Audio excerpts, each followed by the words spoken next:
Black Star Network is here. Hold no punches! I'm real revolutionary right now. Support this man, Black Media. He makes sure that our stories are told. Thank you for being the voice of Black America, Roland. Stay black. I love y'all. All momentum we have now, we have to keep this going. The video looks phenomenal. See, this difference between Black Star Network and Black-owned media and something like CNN. You can't be Black-owned media and be scared. It's time to be smart. Bring your eyeballs home. You dig?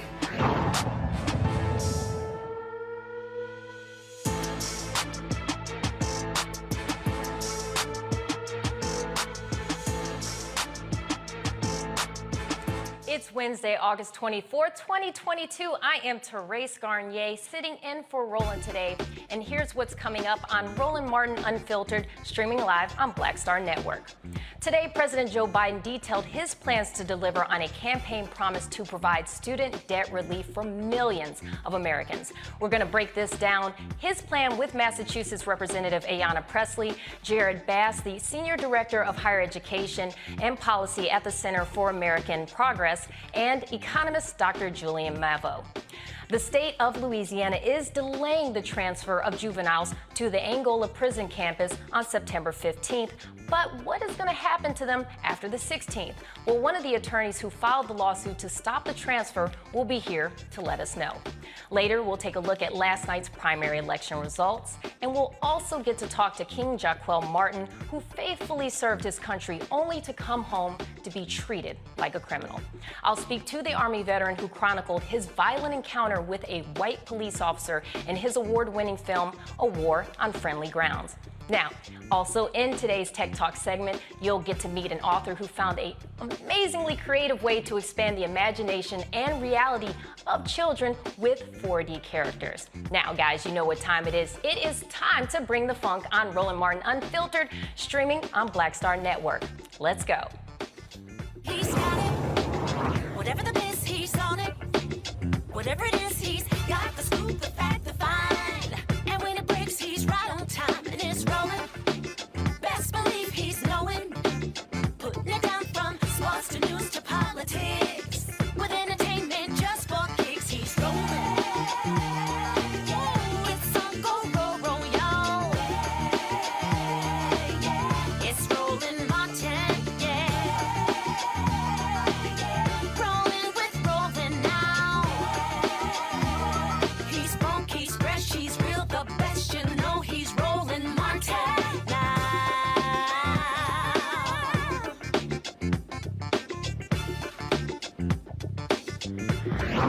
Martin. Thanks to President Joe Biden, thousands of folks with student loans will get some relief as he announces the cancellation of up to $20,000 for those who earn less than $125,000 a year. President Biden said that his long-sought reprieve for Americans saddled by payments would aid in boosting the U.S. economy. There are three key factors what we're going to do. First, we've made incredible progress advancing America's economic recovery. We've wound down pandemic relief programs like the ones on unemployment insurance and small businesses. It's time we do the same thing for student loans. Student loan payments pause is going to end. It's going to end December 30. I'm extending to December 31st, 2022, and it's going to end at that time. It's time for the payments to resume. Second, my campaign for president, I made a commitment. That would provide student debt relief, and I'm honoring that commitment today. Using the authority Congress granted the Department of Education, we will forgive $10,000 in outstanding federal student loans. In addition, students who come from low-income families, which allowed them to qualify to receive a Pell Grant, will have their debt reduced $20,000. Both of these targeted actions are for families who need it the most. Working and middle-class people hit especially hard during the pandemic, making under $125,000 a year. If you make more than that, you don't qualify. No high-income individual or high-income household on top of the 5%, in the top 5% of incomes, by the way, will benefit from this action, period. In fact, about 90% of the eligible beneficiaries make under $75,000 as a family. Here's what that means. If you make under $125,000, you get $10,000 knocked off your student debt. If you make under $125,000 a year and you received a Pell Grant, you'll get an additional $10,000 knocked off that total, for a total of $20,000 relief. 95% of the borrowers can benefit from these actions. That's 43 million people. Of the 43 million, over 60% are Pell Grant recipients. That's 27 million people who will get $20,000 in debt relief. Nearly 45% can have their student debt fully canceled.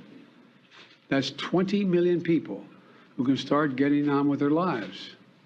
All this means people can finally crawl out from under that mountain of debt, to get on top of their rent and their utilities, to finally think about buying a home or starting a family or starting a business. And by the way, when this happens, the whole economy is better off. In the coming weeks, the Department of Education will lay out in detail a short and simple form to apply for this relief, along with information when this application process opens. By resuming student loan payments at the same time as we provide targeted relief, we're taking an economically responsible course. As a consequence, about $50 billion a year will start coming back into the Treasury because of resumption of debt. Independent experts agree that these actions taken together will provide real benefits for families without meaningful effect on inflation. Student debt disproportionately affects Black borrowers. Last year, 86.6% of Black college students took out federal loans to attend a four-year college, compared to just 59.9% of white students. Now, Black borrowers carry an average of $53,000 in debt, while an average of white borrowers only hold about $12,000 in debt. Well, joining me right now, I have Representative Ayanna Pressley from Massachusetts to discuss Biden's plan. Now, Representative Pressley, you have been calling for the cancellation of $50,000 in federal student debt. How do you feel about what the president proposed, which was about $40,000 shy of what you and others, such as Senator Elizabeth Warren and Senate Majority Leader Chuck Schumer, had hoped for? Sure, good to be with you, Trace. You know, first and foremost, I think it's important we acknowledge just how far we've come. Student debt cancellation was an issue that many considered fringe and really questioned who, in fact, was impacted by this nearly $2 trillion crisis. They really tried to marginalize the issue and thought that student debt cancellation would be regressive in impact. And the fact that any cancellation has happened is a testament to the strength of this movement, those who shared their stories of hardship, and our partners. You know, at the end of the day, the president has the authority, and so he could pick up that pen. I'm not the president, but I remain deeply committed to the issue. I'm proud of our movement. I'm proud of our partnership. And we have been imploring President Biden to act, and he heeded our calls today. And so, but I do think it's important to contextualize just how far we've come in order to get this action today. And it is an unprecedented one. So we really can't celebrate enough just how impactful this will be for the people with student loan debt. 20 million people will have their debt fully canceled, and another 23 million will have their debt reduced. So this relief will help them be able to purchase a home, build wealth, start or grow their families, and put more money in their pockets. And this is important. Although we have passed the Inflation Reduction Act, people are still feeling the hurt, and will be until we round that corner and they begin to feel the impacts. And we're still in a pandemic-induced recession. So this is responsive to the multiracial, multi-generational coalition that elected this president. And most importantly, it's response to the needs of the people who have been burdened. So this is the first step that's being taken. So are you and others going to push to maybe get that other 40,000 going? Or what's your plans? What's next? Well, I mean, what I'm focused on right now is just making sure that that people are applying for and accessing this relief. More info will be coming and be available in the coming weeks, but borrowers can sign up to find out if they qualify for debt cancellation, as well as the revamped repayment program. So I want to encourage people to go to studentaid.gov/debt relief to sign up to be notified automatically when this becomes available. I'll be doing my best to conduct my own vigilant oversight here, because what's important is that people are feeling the impact of this relief.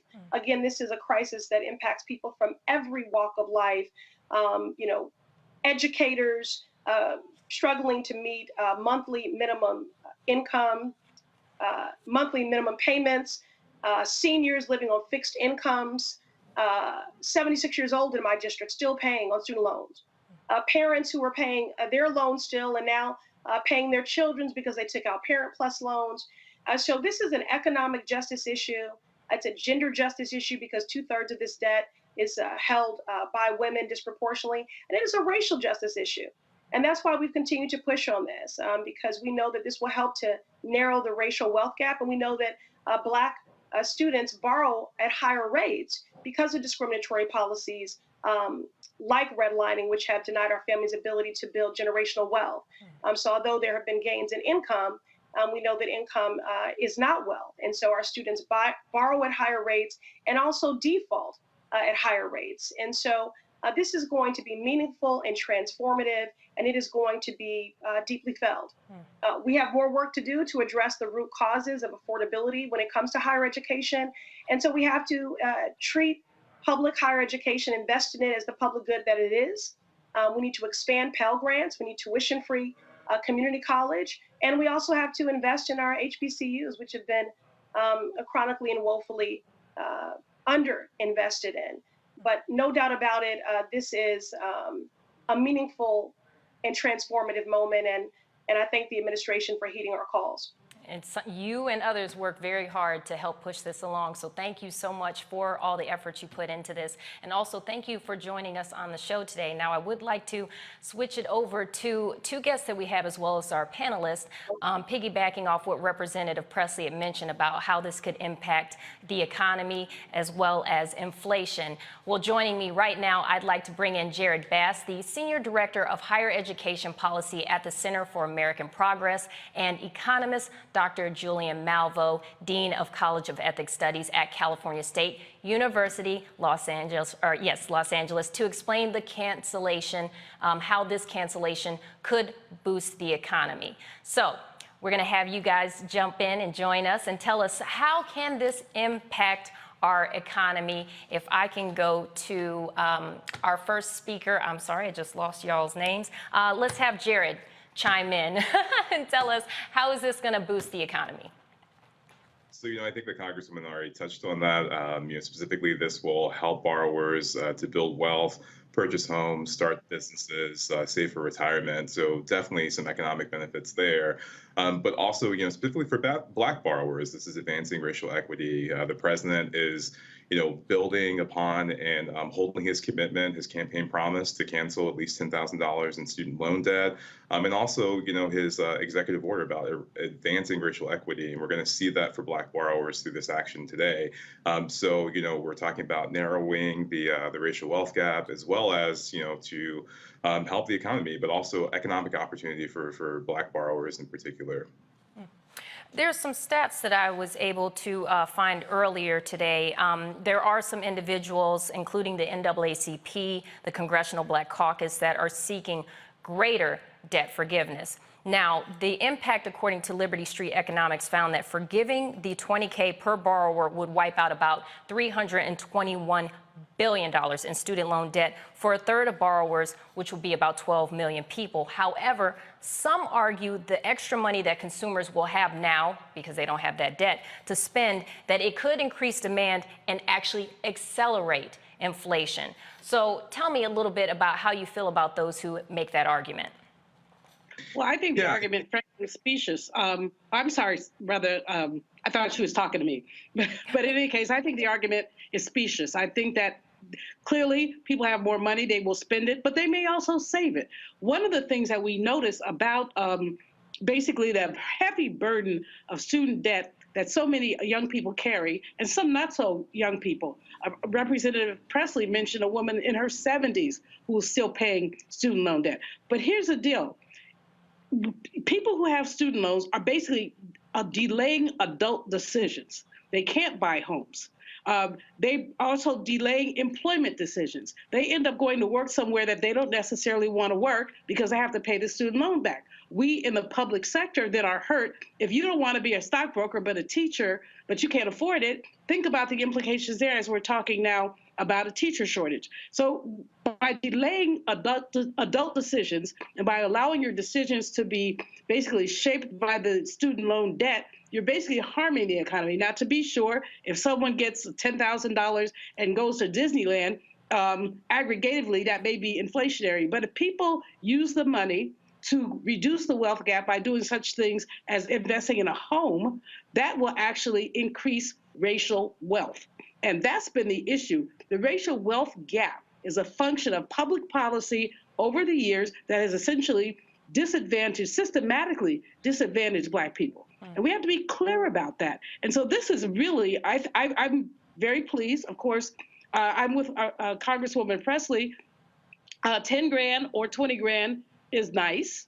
It would be nicer to do something like 50, as she and her colleagues had asked for earlier. It would be, but the other, let's not forget the other piece of this that's really important is what the president has said about the rest of the legislation he's proposing. He's saying that they'll cap the amount that you have to pay back to 5% of your income. Now you find people, again, they're living in their parents' basements because they can't afford rent. So if you're capped at 5% for paying back, that's a gift. I mean, it's really important because student loans have become crippling for so many people. And there's other provisions that the president talked about today that are really important. So while many of us are not dancing in the street, we're dancing. This is really great legislation, and we're pleased by it. Thank you, Dr. Malvoh. You know, I want to bring in our panelists because I'm sure they have a ton of questions for the both of you. Who I have joining us as far as panelists goes, we have Robert Patillo, the Executive Director of Rainbow Push Coalition Peachtree Street Project. Say that really fast. That's a tongue twister. Then we have Dr. Nyambi Carter, the Associate Professor for the University of Maryland School of Public Policy. And then we also have Dr. Jason Nichols, Senior Lecturer, African American Studies Department, University of Maryland College. I love everyone that's coming from Maryland because that's where I graduated from. I got my undergrad there. So yes, I love it. So anyways, let's get going on that. Do you have any questions for Jared as well as Dr. Malvoh? Sure, I'll hop in and I'll start. Okay, beat you to it, Jason, beat you. Dr. Malvoh, when they talk about the inflationary pressures that something like this will put on the market, can you compare that and contrast that to the amount of money pumped into the top part of the economy by the Trump tax cuts from 2017, where you had a direct injection $2 trillion into the economy, completely unpaid for, but you had none of this backlash from Republicans talking about the inflationary pressure it will put on the market? Okay, my rainbow brother, good to see you. That's such a great question because anytime we do a tax cut for the wealthy, nobody talks about the inflationary implications of it.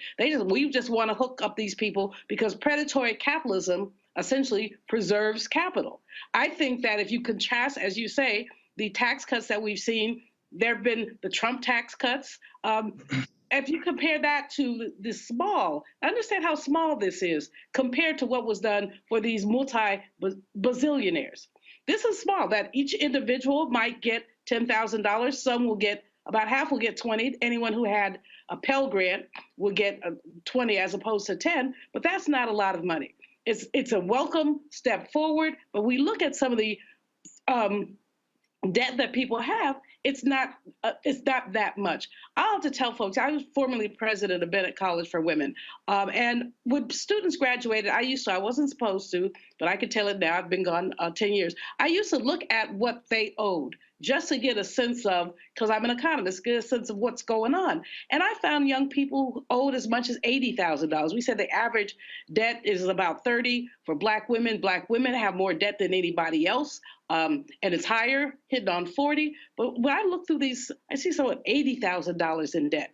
Or, I didn't see anybody with 100, but you know, the $50,000 in debt. How do you start your life with that much debt? And it is not inflationary to give people that little bit of money, as opposed to what we did for the wealthy.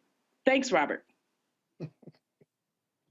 So, yes. So, Dr. Carter, do you have any questions?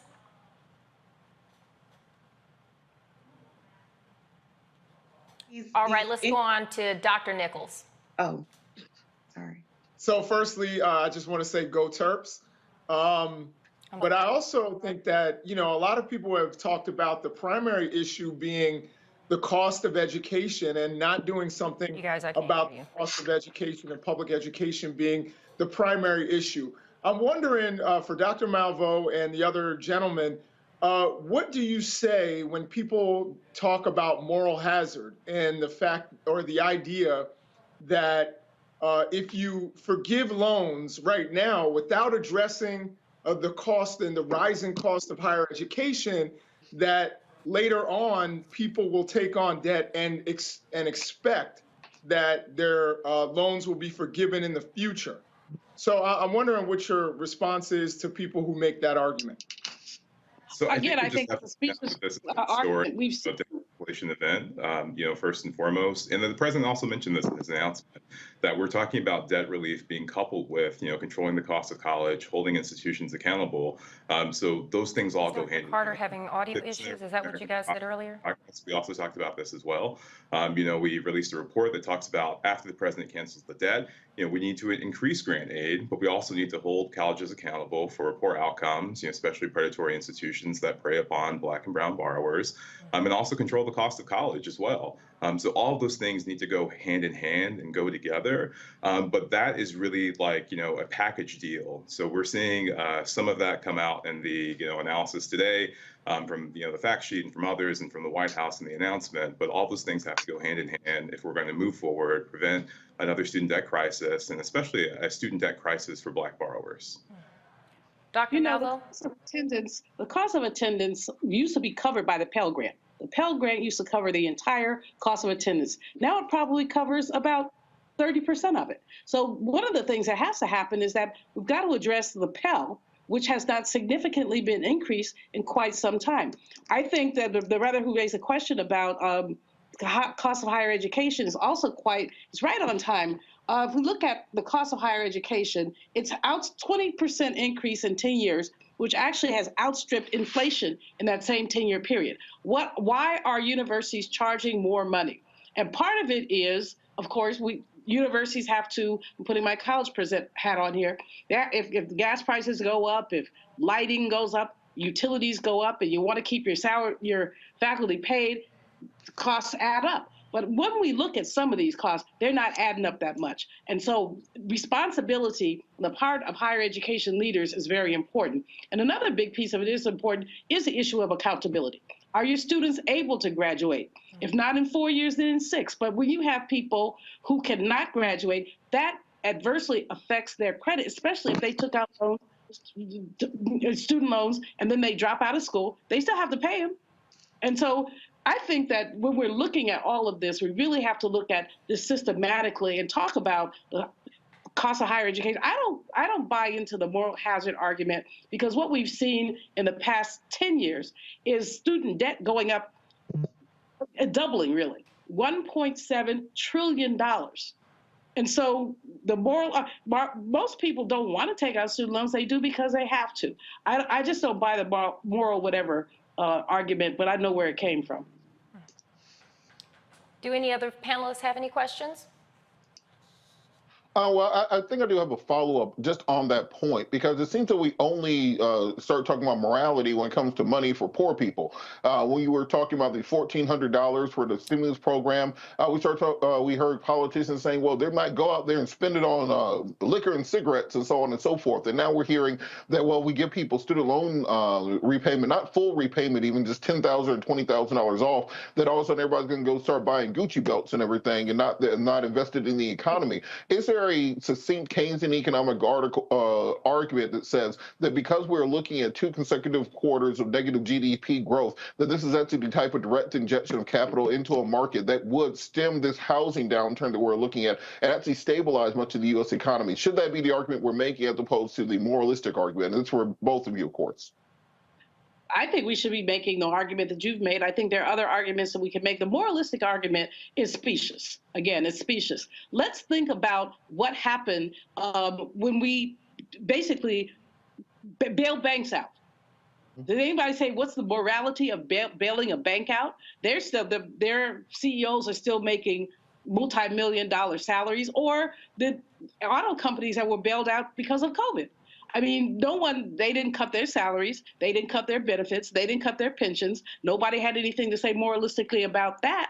So you're absolutely right, Robert. Anytime somebody wants to talk about poor people, people pile on this moralistic argument. They also talk about, they try to disparage poor people as if we don't have sense, talking about what they're going to buy a Gucci bag, etc. It's specious. And so we really need to talk about what the economic argument is for cutting these student loans, and it's not eliminating them, it's just cutting them by a little bit. In some cases, like the cases I cited earlier, we're talking about maybe 20% of somebody's loan. Jared, can we hear from you, and then we got to cut to a break. Sure. So Sorry, I got to let him answer.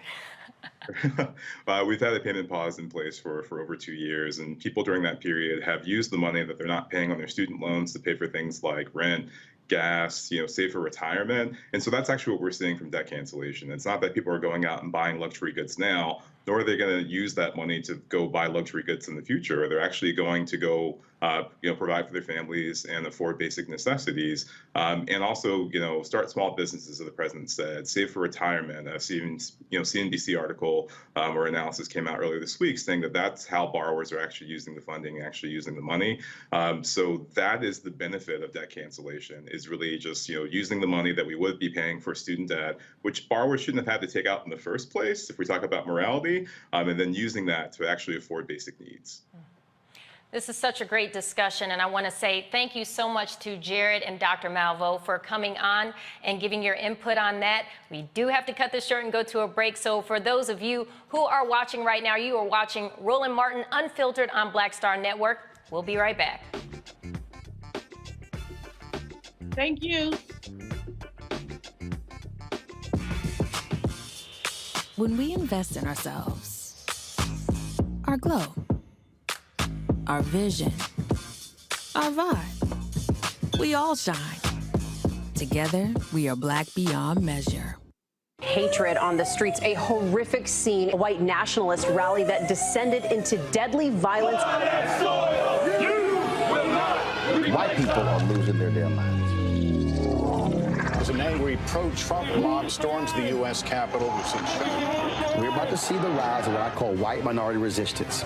We have seen white folks in this country who simply cannot tolerate black folks voting. I think what we're seeing is the inevitable result of violent denial. This is part of American history. Every time that people of color have made progress, whether real or symbolic, there has been what Carol Anderson at Emory University calls white rage as a backlash. This is the rise of the Proud Boys and the Boogaloo Boys. America, there's going to be more of this. Here's all the Proud Boys, guys. This country is getting increasingly racist in its behaviors and its attitudes because of the fear of white people. The fear that they're taking our jobs, they're taking our resources, they're taking our women. This is white fear.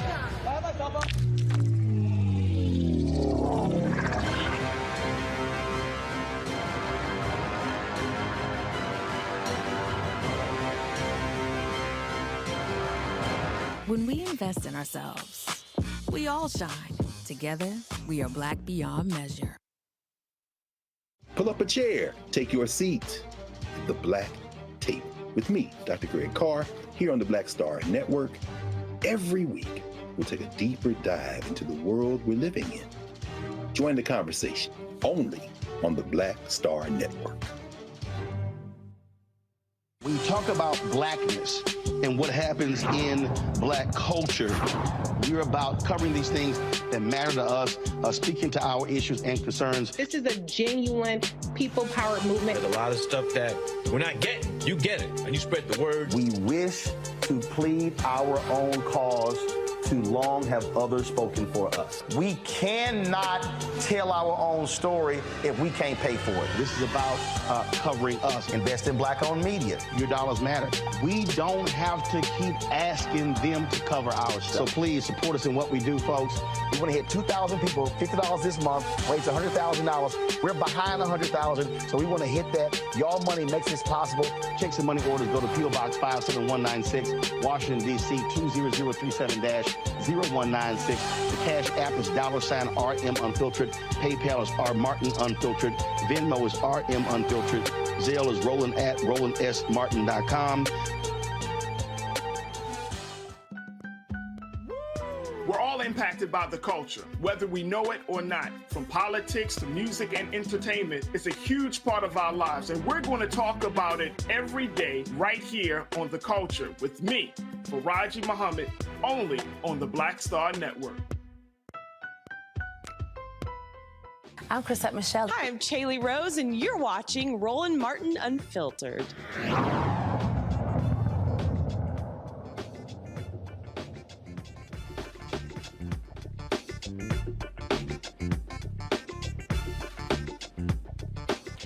The state of Louisiana agrees to halt the transfer of 25 incarcerated juveniles to the Louisiana State Penitentiary at Angola.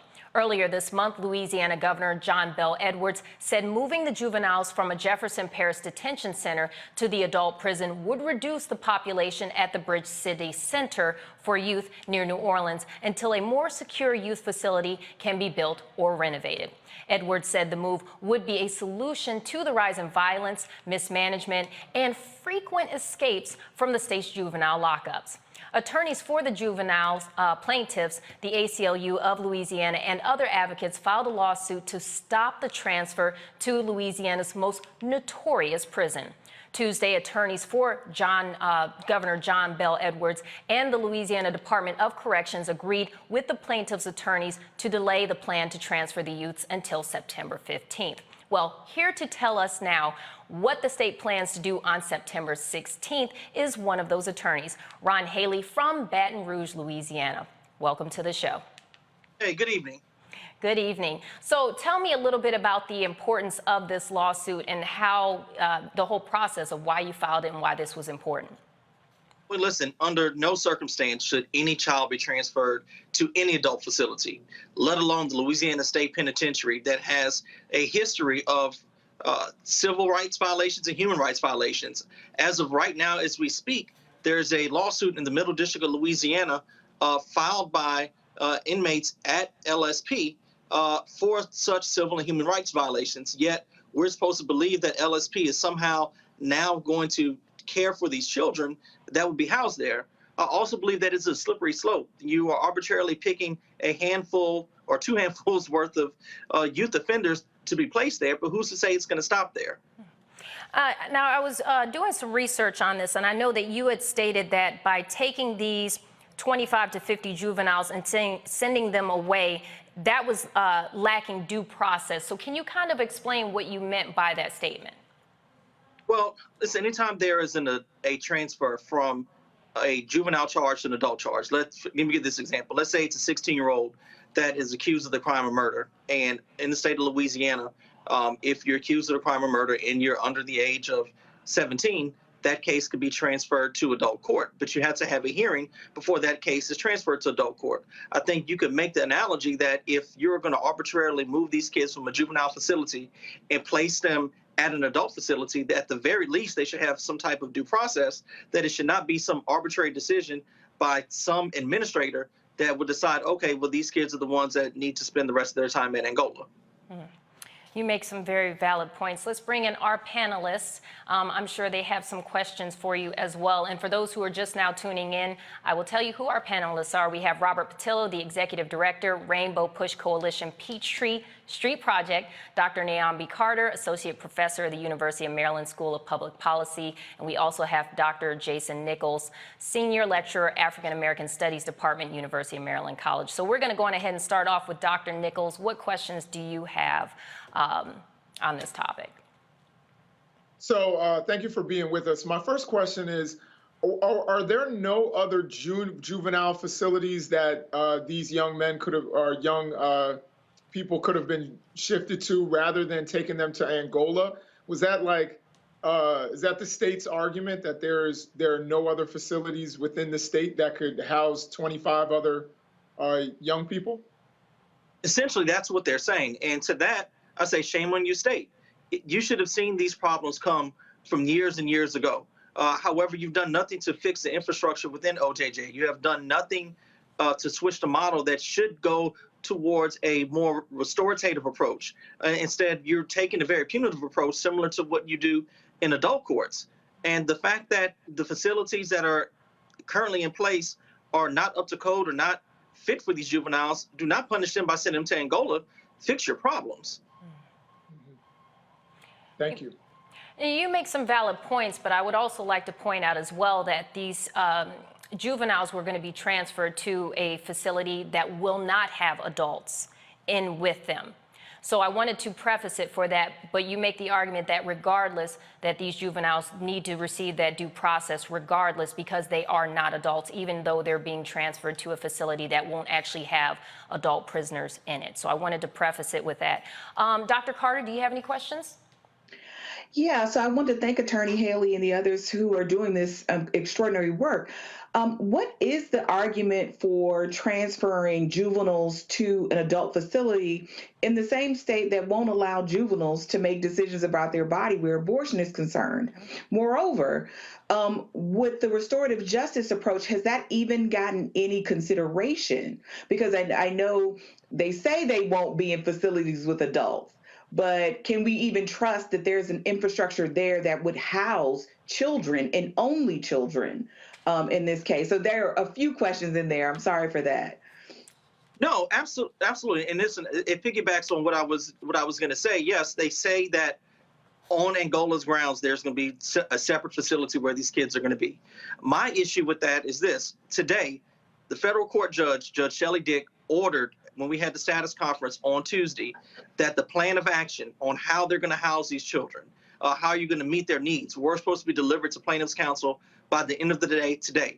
Instead, what we're met with, and we just got this on PACER, which is the federal filing system, we got an emergency protective order that was filed by the governor's office and the other defendants, preventing them from providing us with that information that was ordered by today, which Judge Dick flatly shut down and denied that order. And so we're still in wait right now for what that plan is. I was going to love to come on television with you guys tonight and discuss, listen, this is what the plan is that they gave us, and discuss whether or not I thought it was good or not. But up to this point, we still have not seen the plan, which is absolutely troubling that we do. That on July 19th, the governor says we have a plan to move these kids to Angola. And now we are, what, about 3 weeks out from when this move was supposed to take place, and we don't have a plan. Dr. Nichols, I have a question for you quickly. From the research I've done, it's stated that Angola used to be a plantation, okay, a slave plantation. So you have that, and now you're taking teenagers to this facility. Kind of give us the history on that and possibly the impact that it could have on juveniles that have to go to this facility. Well, specifically, I can't speak on Angola, but one of the things that we know is certainly the connections between slavery and our criminal justice system. And so it's definitely troubling that at this time, at a time when, I'm sorry? My apologies. Oh, okay, sorry, I thought you had asked another question.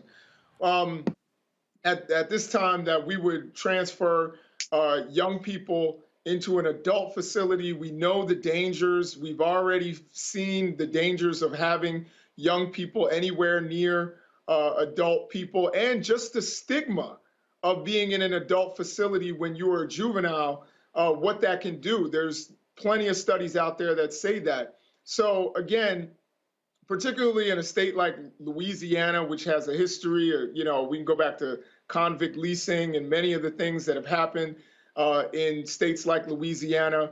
For them to be doing this to young people, I think is really troubling. And I appreciate the work that the gentleman and, of course, the ACLU are doing in trying to block this. They should have prepared themselves. And the question is, why don't they have other facilities throughout this state in order to house these young people? And my other question is, if they don't have the facilities, what kind of care and treatment, what kind of health care, what kind of education are young people who are in the criminal justice system, in the juvenile system, what kind of care are they getting if they don't even have a bed or places for them to sleep? And that's not adequate.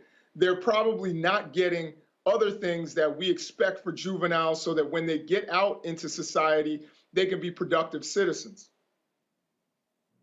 You have any questions or any thoughts? Well, I did have one question. So what we do understand fundamentally is that the purposes of punishment are fundamentally different when it comes to adult detainees and the incarcerated versus juveniles. The purpose of juvenile detention is one, to educate, to rehabilitate, and to prepare them to re-enter society, whereas the purposes of adult containment is primarily retribution and preventing them from repeating the offense that they have been convicted of. Has there been any plan presented to talk about if these young people are transferred to Angola, how those needs for rehabilitation will be met, how those needs for education, as Dr. Nichols mentioned, will be met, how their psychological needs will be met? Or are they simply putting them there to get a PhD in crime by watching professional inmates, only to continue this cycle going forward? And listen, that's a great point. Again, today, by the close of business, we were supposed to receive the plan.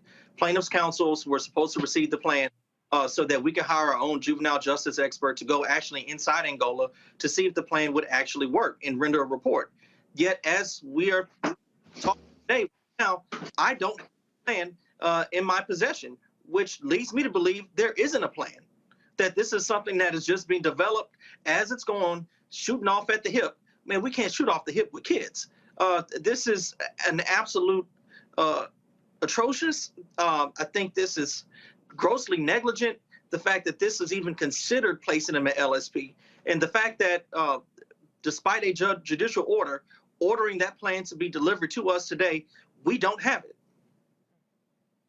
Well, you know what? Thank you, Attorney Haley. I really appreciate you joining us today, and thank you to all the panelists who have great questions for him regarding this issue. We do have to take it to a break, but for those who have just tuned in, you are watching Roland Martin Unfiltered. We'll be right back after this break.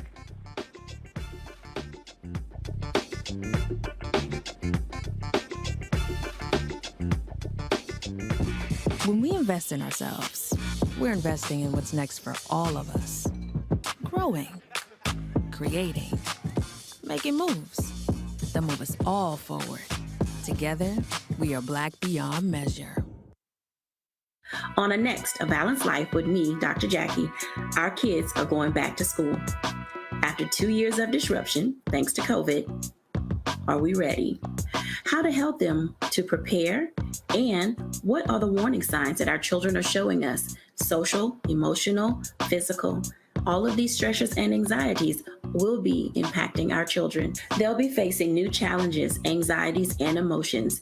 And the adults in their lives need to figure out how to pull themselves together so that our kids will be able to do the same. Adults need to be paying closer attention now more so than ever. This generation who feels like they're unguided, we need to provide that guidance. That's next on A Balanced Life with me, Dr. Jackie, here at Black Star Network.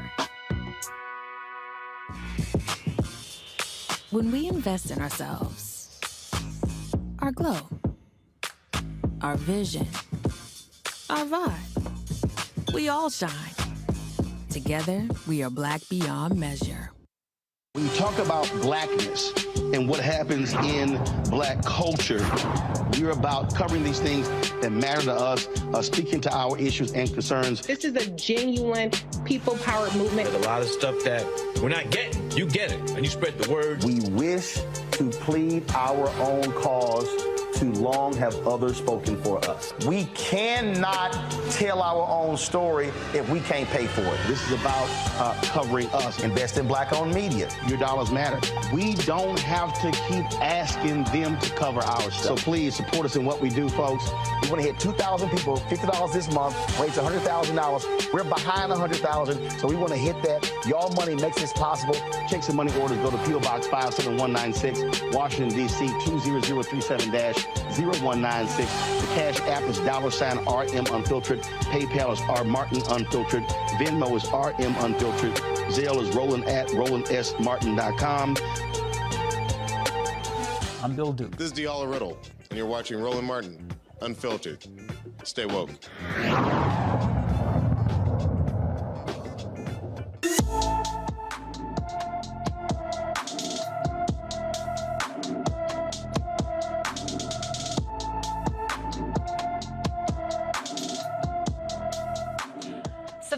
Savannah Daniels has been missing from Orlando, Florida since July 25th, 2022.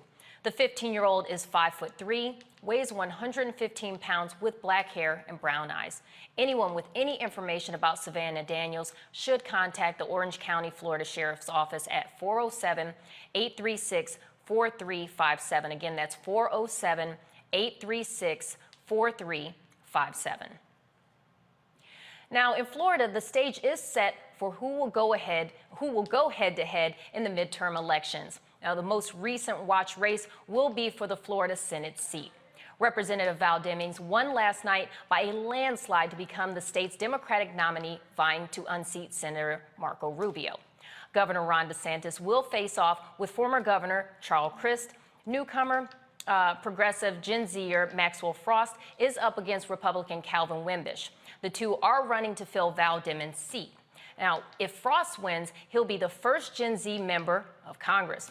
Representative Matt Gaetz, who is still under federal investigation for sex trafficking, won last night's primary and will face Democrat Rebecca Jones in the fall. Let's go on ahead and take it over to our panelists to get your thoughts on the turnout.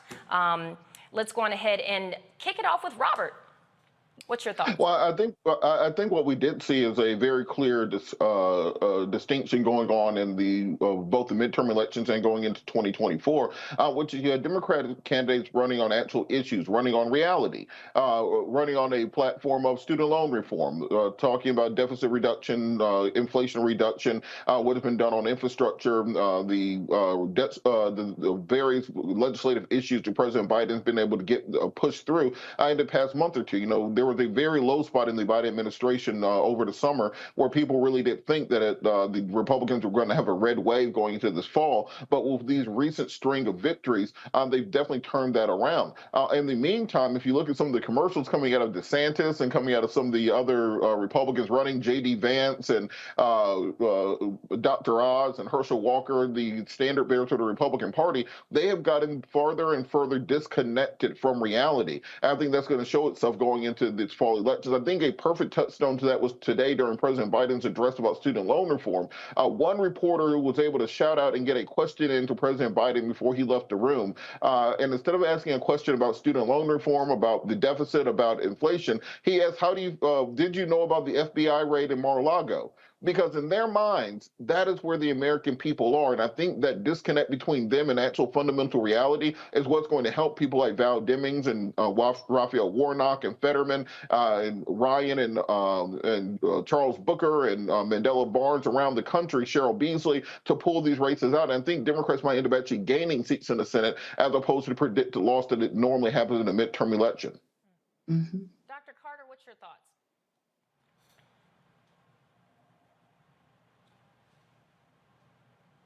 I think we may have lost you. Can you hear me, Dr. Carter? Oh, I can hear you now. I didn't hear you for a second. Sorry about that. No. I mean, I think what Robert is speaking to, though, is this sort of the limited nature of the politics of grievance, right? There's only so many times you can claim that, you're aggrieved or that you lost because someone cheated or something like that before people say, well, what have you done for me lately? And we know politics is transactional. And I think what we're seeing around the country is that people are getting sick and tired of hearing about this.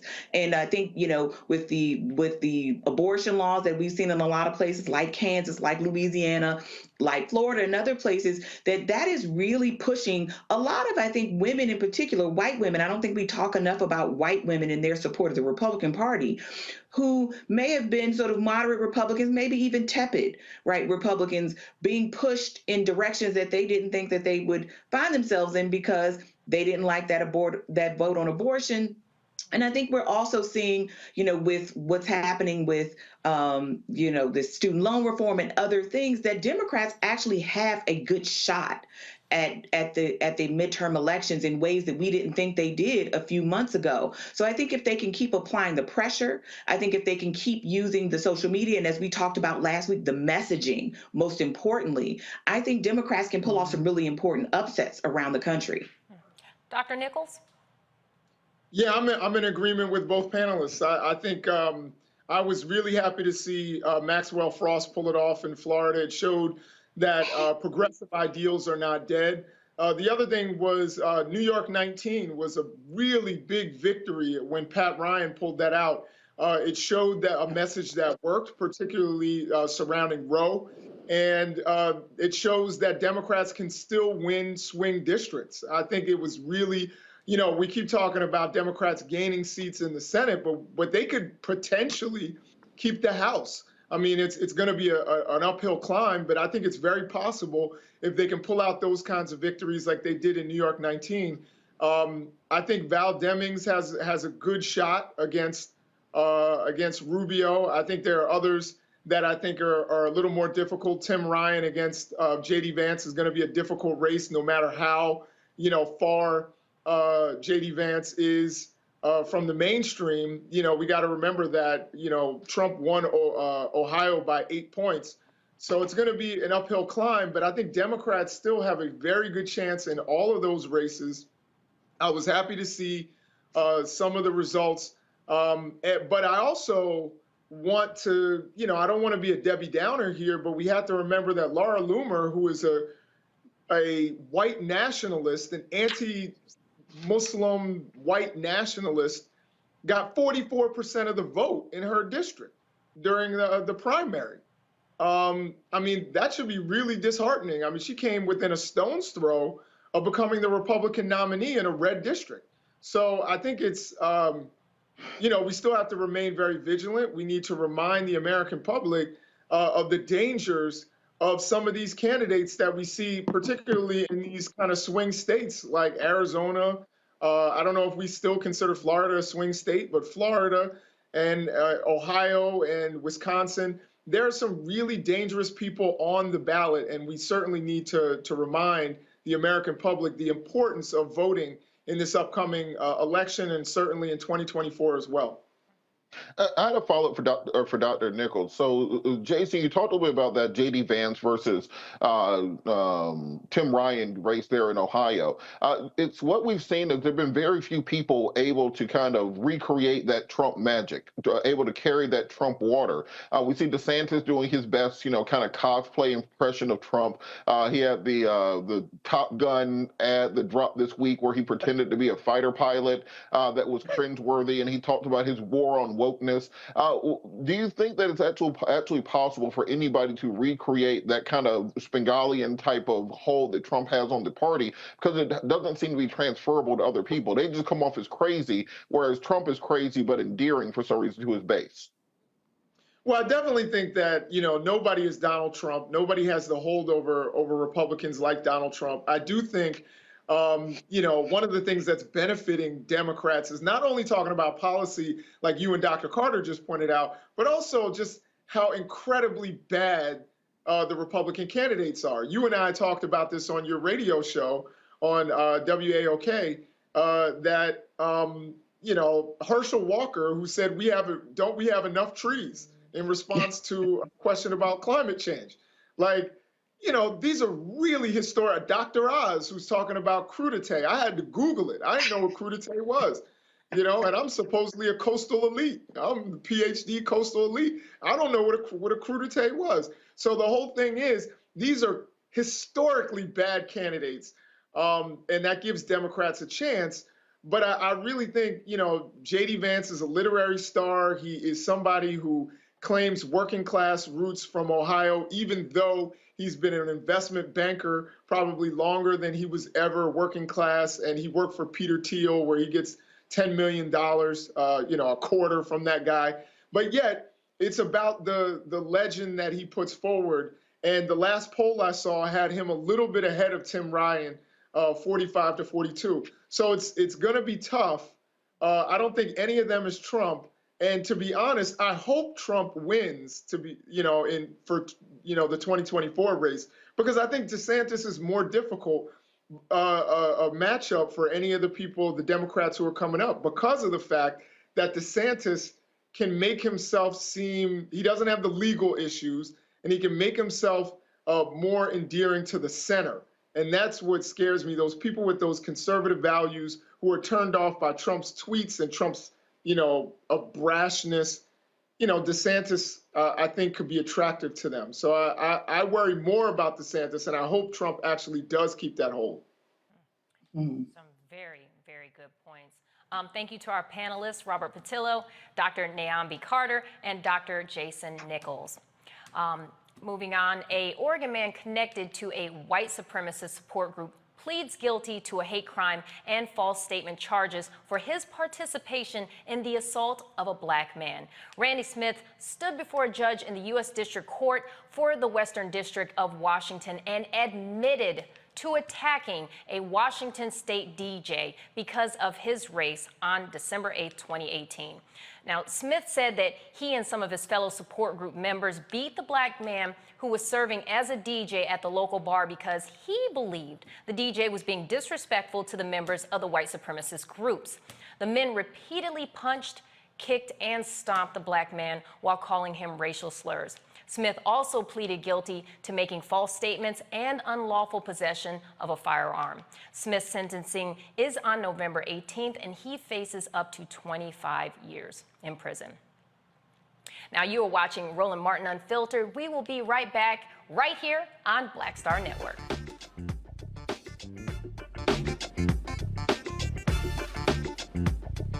I challenge myself as an artist and challenge, knowing that I'm going to challenge the audience, right? So oftentimes you come into this business off of one project where everybody's like, ooh, you stand out. Okay, for me it was Barbershop, Ricky, da-da-da-da-da-da. Ricky was nothing like me growing up, right? Nothing like me growing up. But if that's people's first experience with you, right, as an audience member, they tend to think that's the real you, right? So, for me, after that, I got a whole bunch of offers to play roles just like Ricky, right? This Tupac-esque type of thug, right?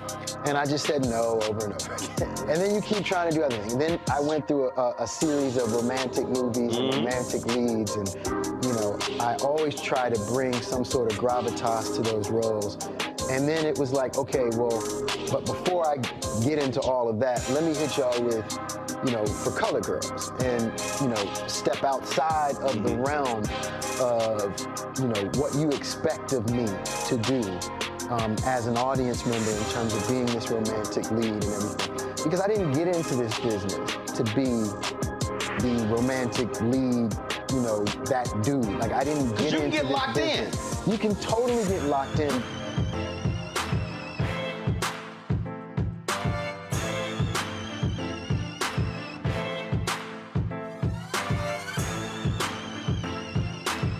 When we invest in ourselves, we all shine. Together, we are Black beyond measure. Don't you think it's time to get wealthy? I'm Deborah Owens, America's Wealth Coach, and my new show on the Black Star Network focuses on the things your financial advisor or bank isn't telling you. So watch Get Wealthy on the Black Star Network. When we invest in ourselves, we're investing in what's next for all of us. Growing, creating, making moves that move us all forward. Together, we are Black beyond measure. When you talk about blackness and what happens in Black culture, we're about covering these things that matter to us, speaking to our issues and concerns. This is a genuine people-powered movement. There's a lot of stuff that we're not getting. You get it, and you spread the word. We wish to plead our own cause. Too long have others spoken for us. We cannot tell our own story if we can't pay for it. This is about covering us. Invest in Black-owned media. Your dollars matter. We don't have to keep asking them to cover our stuff. So please support us in what we do, folks. We want to hit 2,000 people, $50 this month, raise $100,000. We're behind 100,000, so we want to hit that. Y'all money makes this possible. Checks and money orders go to P.O. Box 57196, Washington, D.C. 20037-0196. The Cash App is $RM Unfiltered. PayPal is R Martin Unfiltered. Venmo is RM Unfiltered. Zelle is roland@rolandsmartin.com. Hey, I'm Arnaz J. Black TV does matter, dang it. Hey, what's up, y'all? It's your boy Jacob Lattimore, and you're now watching Roland Martin right now. Stay woke.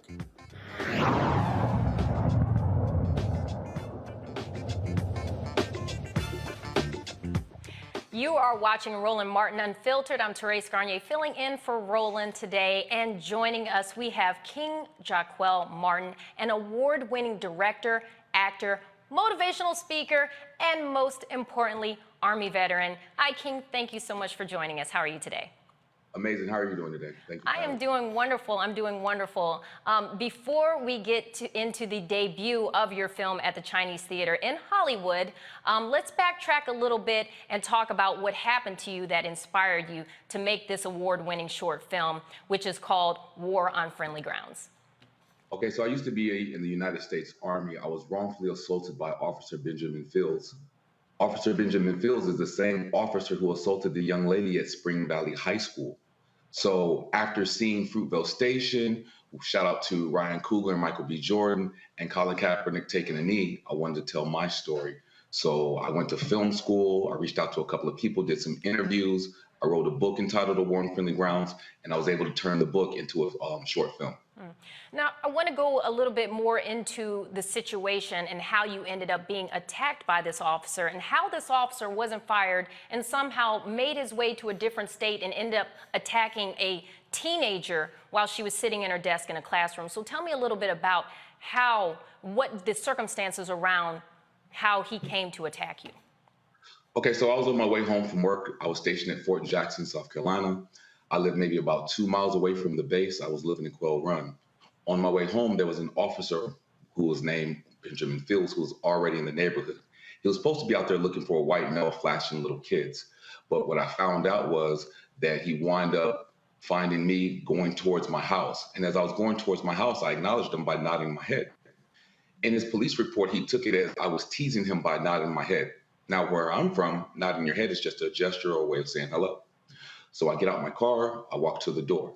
I lived in a fourplex, so the officer who lived above me, she wasn't home right now, but her mother was. At the time, my wife was inside studying to be a nurse. When I put the keys in the door, I heard a car peel off. I turned around to see what's going on. The officer ran towards me. He was like, hey, you, I'm out here for a noise violation. I was like, well, it couldn't have been me. I just got home. He asked me for my license and registration. I gave him the proper documents, but I had a paper license because I lost my picture license in Germany. And he was like, well, what the hell is this? And I said, dude, if you would just calm down, you'll see I just got back from Germany. I am a Richland officer of the law. You will not call me dude. I said, well, you address me by hey, you. He said, well, that's because I don't know your name. Well, I'm sorry, sir. I don't know your name either. And next thing I know, he slams me to the ground. He starts punching on me and kicking me in my military uniform. The police officer who happened to live above me, she wound up running downstairs, knocking on the door, letting my wife know at the time that I was being wrongfully assaulted by the police in my military uniform. She runs out. He gets hysterical because I used to play semi-pro football and I used to take all the children to my football games. So when all the women and children started watching, he gets on the radio. I think it was like some code 1032, officer in distress. So his supervisor, Deputy Joseph Clark, and multiple of other officers arrived to the scene. He said, get her Black A. She has pictures of me. So he ran up on my wife, slammed her into the car, put her hands behind her head. She drops her cell phone. He handcuffs her. You would think that would be enough. But then he picks her up. Officer Joseph Clark picks her up by the hands and then slams her into the ground face first while she was handcuffed. It's one thing for you to be a man and be assaulted by the police. It's another thing when you have to watch your loved one be assaulted by the police in front of you and there's nothing you can do about it, especially after you served your country. Like I served my country for 10 years. And my question is, if I'm protecting my country, who's protecting me when I come back home? And So you make a very valid point. Yeah, so we wind up going, the ambulance came because he wound up using mace on me. We went down to the police station, and as we were getting into the paddy wagon, they threatened my wife with taking her to the hotel. And I said, "What'd you say to her?" He said, "You heard me." So he slammed the door, and the officer in the front of the paddy wagon heard the whole statement. He wound up writing a statement for us on our behalf. We went down to the police station. We got booked. We got fingerprinted. And then the next morning, we wind up getting out on bond. I told my first sergeant what happened. I had so much pepper spray on me when I went into the emergency room, they had to open up the door. We went back to the police station to get an internal affairs report, which I sent you, and you could just see the cockiness of the officer. No regrets, because if you're able to get away with it, why would you stop? So he basically admitted assaulting me, the racial statements, all the different comments about how he's glad Johnny Cochran's dead, how I'm nothing but another Black statistic. And you know, throughout this battle and this journey, you thought you would get support. You know, I reached out to the Army to try to get support from them. They turned their back on me. I reached out to the local NAACP in South Carolina, the Columbia branch, and they asked me how much money I was donating. I reached out to the ACLU, the Rainbow Push, and all these different organizations trying to get help. And I couldn't find the help that I needed. So I reached out to my mother, who was a first sergeant, which is my hero. She comes down. She was like, this won't happen on her watch. We wind up sending paperwork to the White House.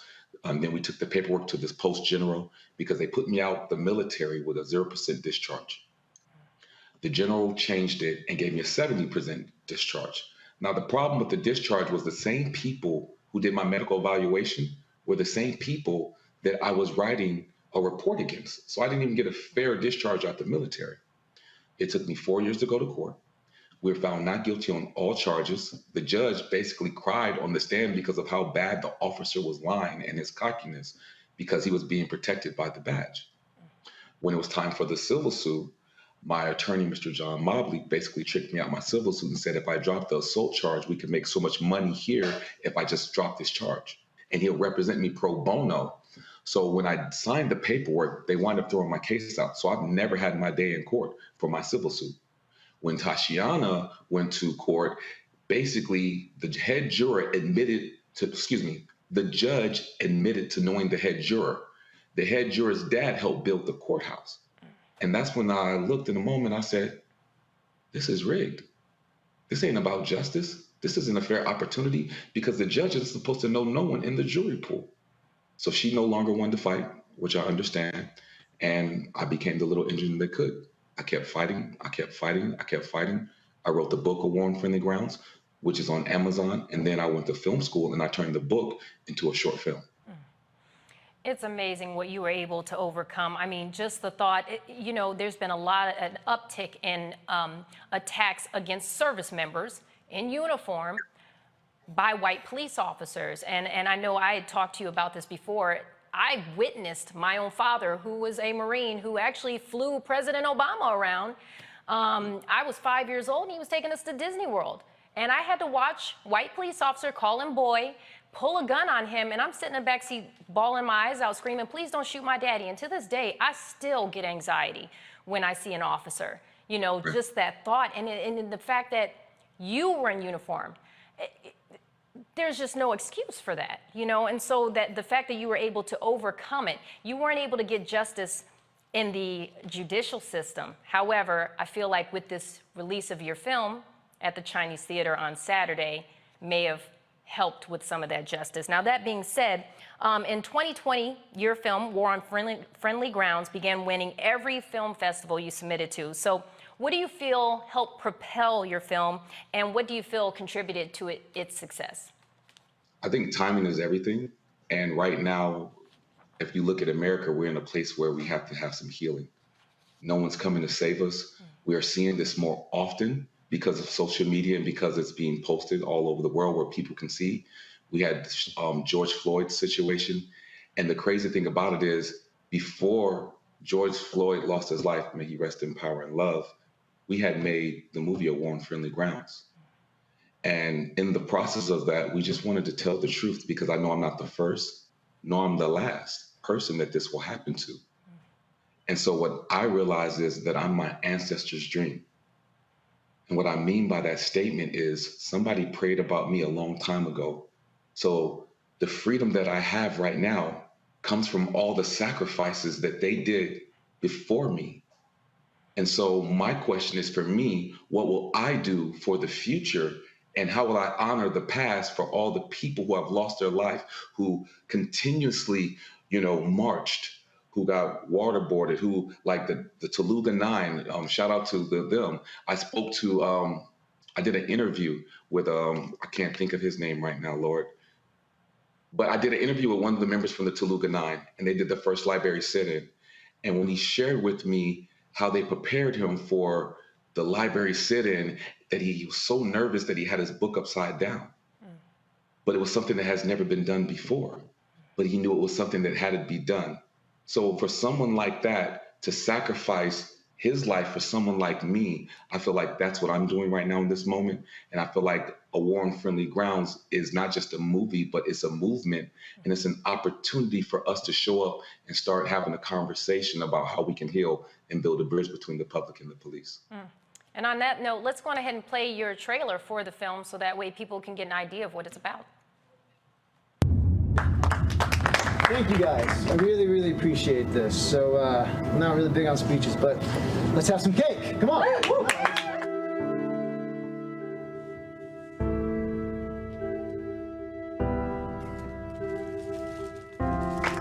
Welcome home, soldier. It's good to be home, sir. Well, you put your life on the line for this country, and that's what makes you brave. And the truth is, I just really wanted my battle buddies to get back home safely. Hold on. Officer Clark here. Hey. Oh my God. You about to pop the question. Hey, you. Come here. How may I help you, sir? Hey, is this your vehicle? Yeah, no!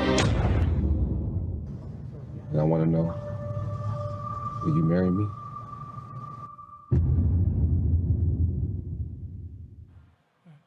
Now, King, a little birdie told me that you come to the show bearing some gifts. So spill the beans. Yes. What did you bring for us? So just for everyone who's watching the Roland Martin show, I'm so grateful for one, what Mr. Roland has done as a trailblazer to build his own table and his own platform to stand up for people who look like us and just for us, even though it's diversity and inclusion, but for what Mr. Roland has done, what I would like to do is I would like to give you the free link to the film for a week and the password in honor of what Mr. Roland Martin has done. The password is Roland Martin, and everyone will be able to watch this film for free for a week. And then we're going to put it up on Amazon. But for all the people who are watching right now, I just wanted to be able to be a blessing, because you can't ask for a blessing if you're not willing to be one. That's beautiful. I know I'm going to do when I get off tonight. I'm going to go on ahead and purchase that film, and I'm going to watch it myself. Now, I know we have some great panelists here with us today, and I'm sure they have some really good questions for you. So we have Robert Patillo, the Executive Director, Rainbow Push Coalition, Peachtree Street Project. We also have Dr. Nyambi Carter, Associate Professor, University of Maryland, School of Public Policy. And we also have Dr. Jason Nichols, the Senior Lecturer of African American Studies, Department, University of Maryland. Let's start with Robert. Do you have any questions for King? Certainly. I did want to go back to the legal process that you were speaking of.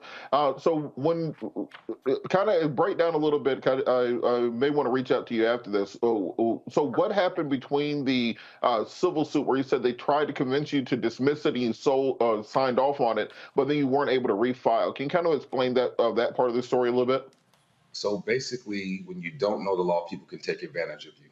And I was taken advantage of. My attorney told me that he would represent me in the civil suit if I dropped the assault charges. And I asked, hey, can I call my mother? Can I speak to her or whatever else? Because I'm not really understanding all the legal. And he said it was basically a time frame that I had to sign it. So when I signed the paperwork to drop the assault charge, they threw out my whole case. So we applied to get it looked at the United States Supreme Court, but the United States Supreme Court only sees cases when they want to. But now that the same officer assaulted the young lady and Richland County has been under investigation, Mr. Captain, I think his name is Dan Johnson. Dan Johnson just went to jail for, I think, 51 counts of fraud, allegedly. But I know he did go to jail based off of that. So they've been under investigation. So my case should still be open based off of the prior activities that's still happening right now. Well, that's going to also be part of what I asked. So, what was the time frame for this? Because it sounds like there shouldn't be a statutory or statute of limitations issue with refiling if that's something that you still wanted to consider. What I can do, reach out to me after the show and let's talk about it. How about that? That would be a blessing. I honestly would love my day in court. I protected this country, and I feel like that it's only right for me to be able to have the justice that I protected. Dr. Carter? So first, I want to say congratulations on your film and thank you for your service. And also thank you for, or I'm thankful that you're still here for yourself, for your family, for your wife. I know this has been a harrowing experience. And I wanted to just ask, how are you doing now? Because this kind of stuff doesn't just go away. That's such a great question. I'm no longer married. It's interesting because when you go see therapists or whatever else, they're like, well, why don't you stop fighting? Well, ma'am, I can't stop being Black. They'll give you medication. But what happens when the medication runs out? What happens when it wears off? I still can't change my skin color, you know? It's very hard because how do you heal from something that you continuously see happen? And I still suffer from PTSD because I still see people who look just like me still losing their life. So for me, I argue with God because I feel like, am I not doing enough? And what more do you need me to do so that way we can have some positive controversy and be able to talk about this so we can heal? Because healing has to take place on both sides. Powerful. Dr. Nichols? I also want to thank you for your service. And, you know, you hearing your story reminds me of one of my heroes, who's Hosea Williams, who, you know, came home from war after getting a Purple Heart and took a drink out of a whites-only fountain and was beaten nearly to death. You know, he got put into a hearse. And the driver of the hearse, because they didn't have a Black hospital anywhere near there, and the driver of the hearse saw he was breathing, and he stayed in the hospital for a month after that. And he was somebody who literally was coming after, you know, being, you know, a war hero. So I definitely want to thank you for your service. This is something that Black men who have served have been dealing with for a long time. I guess I had a question, but I also want to make a quick statement and say, don't necessarily give up on therapy. You know, I've been in therapy. I know other Black men. I promote that to Black men. Take this moment to say that a lot of us are hurt and traumatized from a lot of different experiences.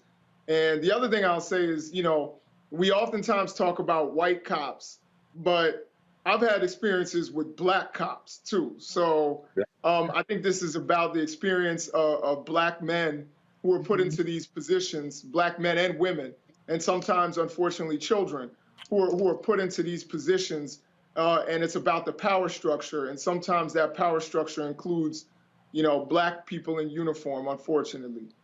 My question was really about how you were saying that you said at first you had a 0% discharge and then a 70% discharge. For us civilians, what exactly does that mean? What is a 0% discharge versus a 70% discharge? Okay, so for your first comment, I agree with you about the police badge. But when you look at the police badge, it was birthed from the slave patrol badge.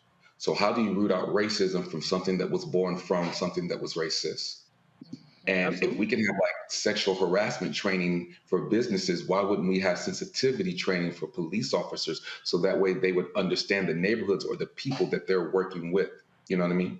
So that way they don't have to fear for their life, because I don't think fearing for your life is a one-way street, because you're the one with the gun and you're the one fearing for your life in certain situations, not all situations, just talking about certain ones that we see.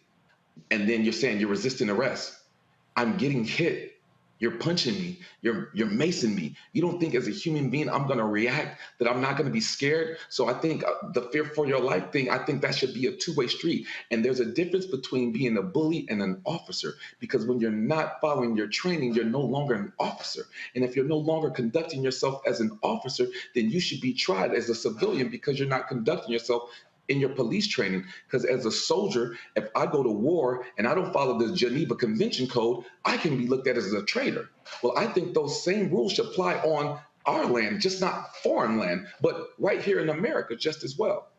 And so for the second part, in layman's terms, when I got put out the military, it's a medical discharge. So what they did was my percentage, my rate was set 0%. And then I went to the post general when he heard about my case and situation, and they reevaluated me and my PTSD, and then they wind up giving me a 70%. They raised it from 0% to 70% so I could start getting some retirement. 6 months later, I did a reevaluation with the same people, and then they lowered me back to 30%. I wound up moving to California to fight, because so many veterans right now are fighting for the right medical percentage, right? That's why you have so many homeless veterans. When I got back to California, and when the young lady got assaulted by the police, all of a sudden they changed it to 100%. And I'm like, well, what was the difference between when I was first assaulted and then you saw the officer assaulting the young lady? The only reason why I feel like you're doing right by me now is because it's viral. But before it went viral, you didn't know me. You didn't want to help me. So because it went viral, now they gave me 100%, which now I'm still fighting. This is 2022. This happened to me in 2005. I'm still fighting right now to get my 100% in my back pay from when it originally happened to me. And So just to explain that a little bit more as well. So when you file for, you get these different ratings, depending on the percentage that they give you is how much medical help you'll get through the VA or community care, as well as they'll give you like a certain amount of pay per month, depending on a specific rating. And so by them taking them from 0 to 70 and then backtracking it at 30%, I think at 30% you can't get any benefits as far as the VA or any sort of monthly pay for your disabilities. And so that's why that's so important that you're rated correctly, so that way you can get the pay, so you can get seek the help that you need, and you'll have the pay to fund that. So just Can I clarify one thing? Absolutely. Yeah, I just wanted to clarify. I definitely wasn't saying that racism wasn't involved. I'm saying that the racism is institutionalized and that the racism is systemic. You know, I'm saying that it's not about individuals, it's actually part of the system. And that's exactly what you were saying when you connected it to slave patrols, is that this is something that has grown throughout our law enforcement and our criminal justice system from the very beginning. It's functioning the way it was designed to function. This is not a malfunction. This is the way it was designed with white supremacy in it. And I'm saying that, you know, white supremacy, believe it or not, is an equal opportunity employer, maybe the only one we have. It can use Black people sometimes too. Correct. And for me, what's so important, I believe the antivirus to the system that you're talking about is unity and love, because I believe it takes every color in the crayon box to create a beautiful picture. The problem is the system wants to continue to keep all of us divided. If I can continue keeping you arguing, if I can keep you struggling for money, you will never unite. Now, I'm not putting the Bible on anyone, God on anyone. I'm just saying I believe man united can accomplish anything. And that's why the system wins. The more we argue, the more we are divided, the more we can't come together. We can't create the change. But in order to create the change, the question is this: what are you willing to sacrifice? Change comes with a price. What are you willing to pay? What are you willing to give up? Because the truth is, somebody sacrificed their lives and everything else already for you to even have the comforts that you have today. So don't complain about change if you're not willing to pay the piper to create the change that you want to see. Not one day, but consistently every day. And you can't save nobody else until you learn how to love yourself. Your biggest enemy is your enemy. So once you know how to have self-love, you can stand tall, and then we all can come together standing tall in our love. I don't care what color you are, to create the change that we want to see. Powerful, powerful. I mean, just the fact that you were able to take this experience and turn it into a positive. You're turning it into a film that can help others who've gone through this feel the pain that you went through and unite and say, okay, what can we do to start making these changes? And we saw that start with, you know, the unfortunate killing of George Floyd. People uniting and saying, this has got to stop. This cannot continue. And so thank you for that fight that you put up and continuing to stay positive and using that tragedy and turning it into something positive that can help other people, which just goes to show that you always put service before self, and you're still serving. Even though you're not in uniform, you're still serving the American people. And so very glad that you're doing that. Now, for those who may not have caught where they can catch your film, can you tell us once again where they can find your film, how long they have to access it, so that way people can go right ahead right now and start downloading that? Like I said, there's a special, it's on Vimeo. If you put the link up, they'll be able to see the link.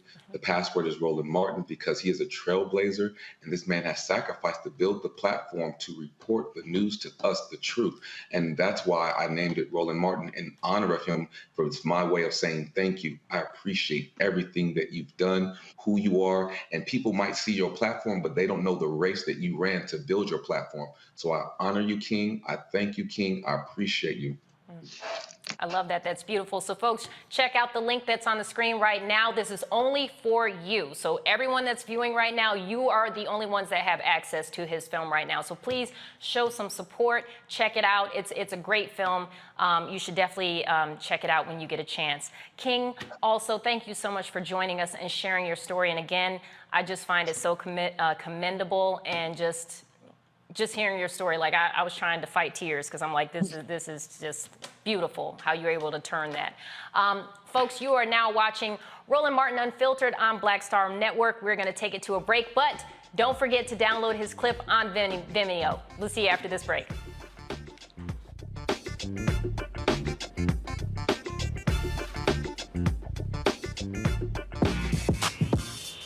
When we invest in ourselves, our glow, our vision, our vibe, we all shine.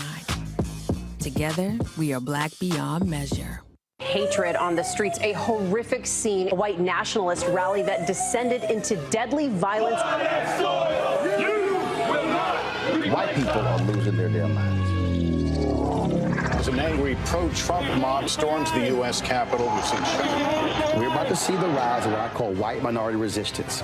We have seen white folks in this country who simply cannot tolerate black folks voting. I think what we're seeing is the inevitable result of violent denial. This is part of American history. Every time that people of color have made progress, whether real or symbolic, there has been what Carol Anderson at Emory University calls white rage as a backlash. This is the rise of the Proud Boys and the Boogaloo Boys. America, there's going to be more of this. Here's all the Proud Boys, guys. This country is getting increasingly racist in its behaviors and its attitudes because of the fear of white people. The fear that they're taking our jobs, they're taking our resources, they're taking our women. This is white fear.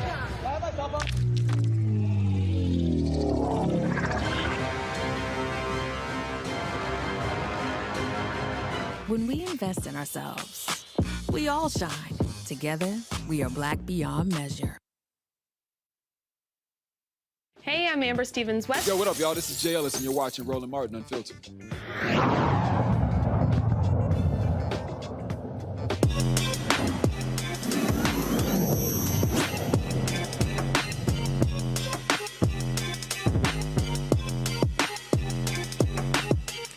Reading definitely expands the imagination, especially in children. Well, one children's author created an app that brings a book character, multiple book characters actually, to life. The creator and author of the RainbowMe book collection figured out how to bring folklore and fairy tale characters of color, specifically, from around the world to life in this app. Joining us right now from Greensboro, North Carolina, we have Kia Johnson, the founder of RainbowMe Kids. Welcome and thank you so much for joining us. How are you today? How you doing, Trace? Oh, I believe we're having some audio issues. I'm sorry. Can you repeat that? I'm doing well. Can you hear me okay? Yes, I can hear you. I can hear you. First and foremost, I want to say thank you so much for joining us. I know as a kid, you know, we had Reading Rainbow, or we had, you know, you would go to different libraries and they would have competitions. If you read 25 books, you get a free pizza. We had those kind of things, right? Never, ever would have I imagined kids today being able to see stuff in 4D. And I know if they had that back then, I probably would have read way more books. So let me stop blabbing because I'm so fascinated by this. Please tell me how you came up with the idea and let everyone know how they can access it. Sure. So thank you again for having me. Came up with the idea for this book, wanted to create a way that would bring stories to life in an exciting way, in a unique way. We had began creating in-person events where we would bring movies to life, and the kids would come. We'd create spaces for the kids that brought different parts of a movie to life. They would watch the movie, enjoy themselves. And I was like, I wanted to do something that would do this for as many kids as possible. And so I don't know if you're familiar with the Pokemon, or of course you're familiar, but remember the Pokemon Go game? I remember when that first came out, I was like, I want to do something with this technology. And speaking with a friend of mine about an idea he had, we came together and I was like, I'm going to put this in a book, but I want to introduce characters that the kids are going to love, become familiar with, enjoy their stories, and make them memorable. And so added the technology, the augmented reality technology, to make the characters and their stories memorable. That is amazing. You know, I read for a living, and I've found it that I don't like reading as much. So will there be an adult version of this? Because I'm like, I would totally download that. That is so cool. So kind of explain how it actually works. So like, how does it, explain it. I love it. Sure, absolutely. And I can show you if that's okay. Even better. All right, so my first book was O is for Oshun, and this is the one that introduces folklore characters from A to Z from around the world. They're all of color.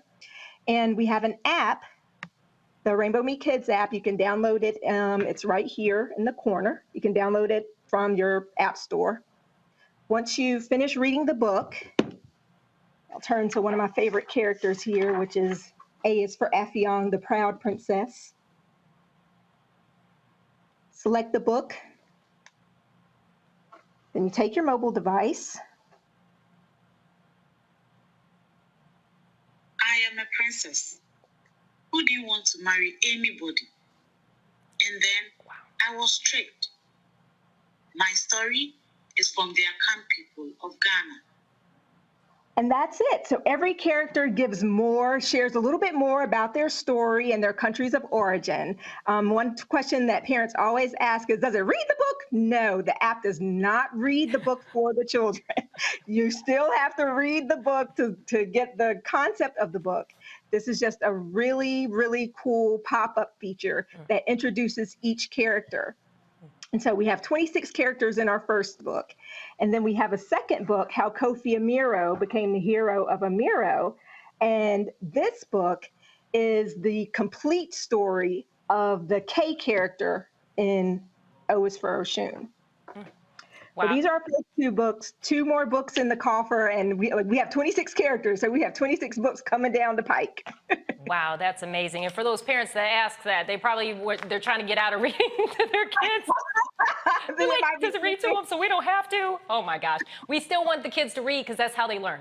Wow, that's so fascinating. So you said you have several books coming out. So when will the launch of these other books happen so people can look out for them?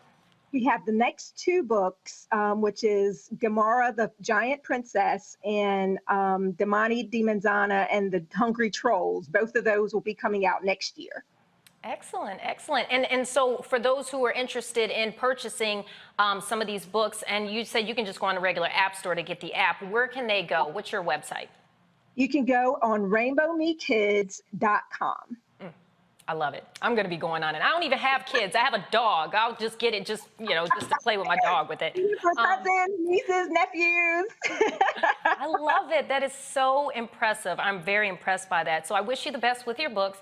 I hope others will go to your website and check it out themselves. And then before I let you go, though, I know our panelists probably have a ton of questions as well, and they probably have kids. So we're going to send it over to our panelists. Let's start off with Dr. Carter. Do you have any questions? I do. This is so great. And as a person who loved reading, as a kid who loved reading, this is exciting. So no kids here, but how do you select your stories? Like, what makes you say, this is the character we want to bring to life for these kids? I tried to mix and match as much as possible. So we have princesses, we have kings, we have princes, we have magical animals, we have fairies, we have some gods and goddesses. So I tried to get a good mix from, there's plenty of stories from around the world. And the first book, again, just goes through 26 of them. So again, just trying to get a little bit of everything so kids could see reflections of themselves in different types of characters. I was actually getting ready to say that. That's the beautiful the beauty of this, the fact that a lot of children of color feel they aren't represented. So to be able to have something like this where you have them being represented as queens and kings and princesses, it's so amazing. And the 3D, 4D aspect of it as well, it's going to inspire them more and just give them something to look forward to. Robert, you have any questions? Yeah, actually I do. And I, like you, don't have any kids yet that have been able to find me. But I do wonder, in a lot of school districts around the country, we're dealing with, these people who consider anything along this line to be critical race theory. They're banning books in Florida. If you look at some of these lists of books that have been banned, they're banning How the Cage Birds Sing and so on and so forth. Can you kind of talk about why it's so important for parents to do this type of education for their children at home, who's reading at home, because they're no longer going to be able to get this type of enrichment in the public school or even in public libraries if many of these people have their way? Sure, absolutely. So the cliche is, representation matters. The reason that it matters is not just so that our kids of color can see reflections of themselves, but when kids that are not of color see positive representations of characters of color, their ideology around particular people remains positive. And you're right, it's going to be important that parents, if you have homeschoolers, parents just for bedtime reading, there is a movement to prevent anything that features main characters of color, whether it talks about history or not. And so it's going to be extremely important to make sure that you start adding, if you haven't already, these books to your libraries. Valid point. Dr. Nichols? Well, I have enough kids for everybody on the panel, so I'll just, if anybody wants one, I can loan them out. Why did I just think of Oprah when you said that? You get a kid, you get a kid, you get a kid. Y'all get kids. Jason's the Nick Cannon of the panel. Oh. I'm not quite there, and all my children are by one woman, but let me just say, well, first of all, this looks amazing. This app looks incredible. I wanted to ask, are there specific authors that you work with, or are you just finding books? How does the relationship with the authors work? So I'm the author of the first book, of the first two books. And then just because I wanted to put this together and put it out there. This is, we were a startup, so you do what you have to do. The third book, the Damani and Dimanzana, the author is an elementary school principal. Nice. And the stories that we have are actual folklore and fairy tale stories. Mm. Now, what we've done is that we've had to adapt some of them because when you start going to the traditional storyline, sometimes it can get a little dark. Think about that. I don't know, the traditional Cinderella, I think her toes were actually cut off with the knife or something. So, you have to adapt it so that the kids can, so that it's palatable for young kids. And so we find the stories, we adapt them to the RainbowMe platform. And the third book, again, is written by Dr. LaToya Kennedy, who is an elementary school principal here in Greensboro. But we will be looking for other authors for the other 20, how many books we have left? 22 books. Now, you mentioned your website where people can go to find out information. Now, if there are individuals who would like to be an author, can they go to your website as well, or is there a specific email that they can reach out to in case they're interested in being a part of this? Sure, they can go to the website. If you go to RainbowMe Kids, there's a pop-up that comes up where you can sign up for our email, or you can talk to me directly, or you can send it directly to the company email, which is hello, HELLO, at rainbowmekids.com. Excellent, excellent. I'm picturing Dr. Nichols downloading the app right now. It's like, I'm gonna get that right now. Well, Kia, thank you so much for joining us. This is so fascinating. I'm not kidding you. I don't have children, but I'm literally gonna go download this afterwards because I just want to test it out because I'm like, this is really fascinating. Thank you so much. I'm sorry? I said, thank you so much. Yes, absolutely. Thank you for joining us. All right. She was spreading a little black girl magic right there. Speaking of black girl magic, before we go, I'm going to tell you about a little black girl magic that was going on full display at the 2022 U.S. Gymnastic Championship. For the first time, black women swept the top 3 spots in the competition. Connor McClain captured the U.S. all-around title, while Shalise Jones and Jordan Childs came in 2nd and 3rd place. Let's go to our panelists really quickly.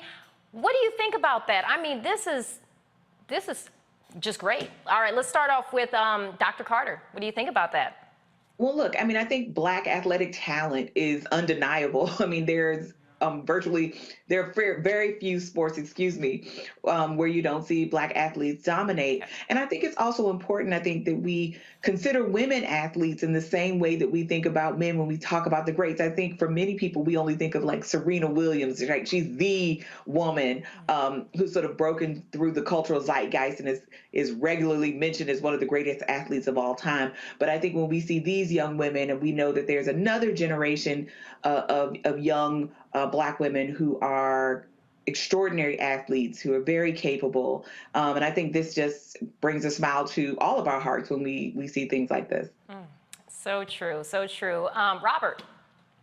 I think this shows the importance of what happens when you give people opportunity. For years, we thought that gymnastics was just a sport for Eastern European little white girls, Nadia Comaneci, or, so on and so forth. I literally forgot every single one of their names this that quickly. But once you open those doors up to young Black girls and give them the opportunity to compete, the opportunity to train, give them the same resources you give everyone else, this is just proof that they can excel. Being from Georgia in the 96 Olympics, all we had was Dominique Dawes, and shout out to her for really inspiring a generation, and then Gabby Douglas, and of course Simone Biles after her. But it's just proof that when you give our young people the opportunity, they will excel, and they will show you that all these barriers can be breaking down. All they need is the chance to prove themselves. Well said, well said. Dr. Nichols. Yeah, I want to give a shout out to Dominique Dawes as well. She's from Maryland, so shout out to her. And also to Gabby Douglas and to Simone Biles. I think that they are an important part of this story because they showed that it was possible, and they promoted the sport the same way Tiger Woods did for golf. And a lot of these sports, we looked at it as they were cost prohibitive, and we see still that when Black people get the opportunity, I'd like to see more Black swimmers. So, that's the next sport that I'd like to see Black people start to conquer. And I think a lot of that, it comes down to opportunity and access, as Robert just pointed out. So I think, the more programs that we get, the more opportunities, the more scholarships that people can get, we're going to see Black people competing in all different kinds of sports. and also, in things like chess and other opportunities to flex their physical and intellectual muscles. I think we'll see that, Black people are strong and capable and durable and incredible people. Exactly, as these ladies just showed everyone, showed the entire world. Well, first, before we go, I want to thank you all for joining us today, our panelists specifically. Thank you, Robert. Thank you, Dr. Carter, and thank you, Dr. Nichols. This has been such a great show, and it was great hearing your input and your questions to all the guests that we had today. Also, I want to mention to those who are watching, if you didn't get a chance to catch the link to download the film War on Friendly Grounds, we're going to put that up on the screen for you. Only people that watch this show will have access to this film, so take advantage of it because it's an amazing film of overcoming racial injustices and turning that into something that can help others. So we're going to go on ahead and pop that up on the screen there. Make sure you check it out. And on that note, make sure that you all get some rest tonight. Have a wonderful night, and I'll see you all tomorrow. Have a good night.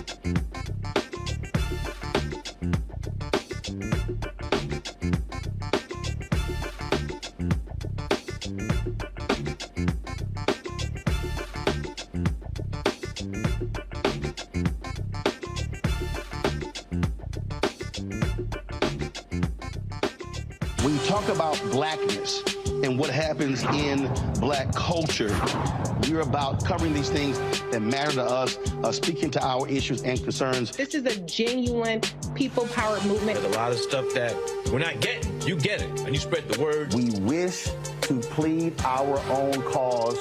Too long have others spoken for us. We cannot tell our own story if we can't pay for it. This is about covering us. Invest in Black-owned media. Your dollars matter. We don't have to keep asking them to cover our stuff. So please support us in what we do, folks. We want to hit 2,000 people, $50 this month, raise $100,000. We're behind 100,000, so we want to hit that. Y'all money makes this possible. Check some money orders. Go to P.O. Box 57196, Washington, D.C. 20037-0196. The Cash App is $RM Unfiltered. PayPal is R Martin Unfiltered. Venmo is RM Unfiltered. Zelle is Roland at